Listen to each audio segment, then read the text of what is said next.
May manok at kamatis ba kayo? Sa tara, gawin nating masarap na ulam.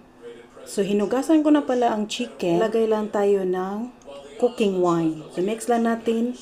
Malinis po ang aking kamay. Kaunting olive oil.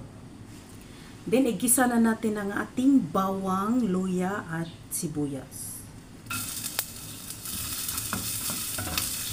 Tell me honestly if you see the love of me. Chor, ating kamatis. So, isunod na natin ang ating chicken. Huwag nating haluin, takpan muna natin. Okay, buksan na natin. Lagyan na natin ang ating dark soy sauce. Chicken cube. Ating tomato sauce. Maglagay ng kaunting tubig. Sunod natin ng ating pineapple fresh. Maglagay na tayo ng 2 teaspoon ng mushroom seasoning. O ng kaunting asin.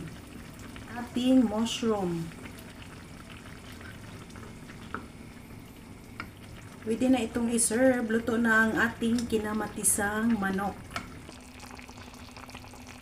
Mangaon.